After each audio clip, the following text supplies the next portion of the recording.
AP రాజధాని పరిధి గ్రామాల్లో మౌలిక వసతులు కల్పించే పనులను ముమ్మరం చేసినట్లు మంత్రి నారాయణ తెలిపారు. వడ్డమానులో రహదారిని ఆయన ప్రారంభించారు. రైతుల వినతితో కేవలం వారం రోజుల్లోనే రోడ్డు నిర్మాణం పూర్తి చేశామని ఈ సందర్భంగా నారాయణ చెప్పారు. 6 నెలల్లో గ్రామాల్లో పనులన్నీ పూర్తి చేస్తామని వివరించారు. రాజధానిని గుంటూరు, విజయవాడ సహా పలు ప్రాంతాలకు అనుసంధానించే రోడ్డు పనులు ముఖ్యంగా చేస్తున్నట్లు మంత్రి చెప్పారు. వెస్ట్ బైపాస్ను త్వరలోనే ప్రారంభిస్తామని తెలిపారు.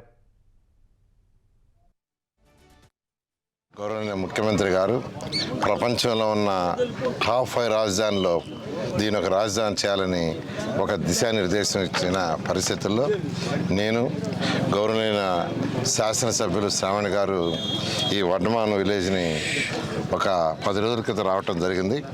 రైతు సోదరులతో వాళ్ళందరితో కూర్చొని అనేక విషయాలు యాక్చువల్గా డిస్కస్ చేయడం జరిగింది ల్యాండ్ పుల్లింగ్ మీద. ఆ రోజు వాళ్ళందరూ యాక్చువల్గా ఈ తిల్లూరు నుంచి వడ్డమానికి వచ్చే రోడ్డు చాలా భయంకరంగా ఉంది, వెంటనే దాన్ని చేయించమని శ్రావణ్ గారిని యాక్చువల్గా శాసనసభ్యుల్ని ఆ యొక్క విలేజ్లో అందరూ అడగటం జరిగింది. దాని మీద యాక్చువల్గా వెంటనే నేను అధికారులకు ఆదేశించాను దాన్ని ఎస్టిమేషన్ చేసి చేయమని. వాళ్ళు వెంటనే కేవలం ఒక వారంలో లాస్ట్ సండే దాన్ని టేకప్ చేశారు, అది కంప్లీట్ చేశారు. నేను అధికారులను కూడా ప్రత్యేకంగా అభినందిస్తున్నాను. గౌరవనీయ ముఖ్యమంత్రి గారు ప్రపంచంలో ఉన్న టాప్ 5 రాజధానిలో దీని ఒక రాజధాని చేయాలని ఒక దిశానిర్దేశం ఇచ్చిన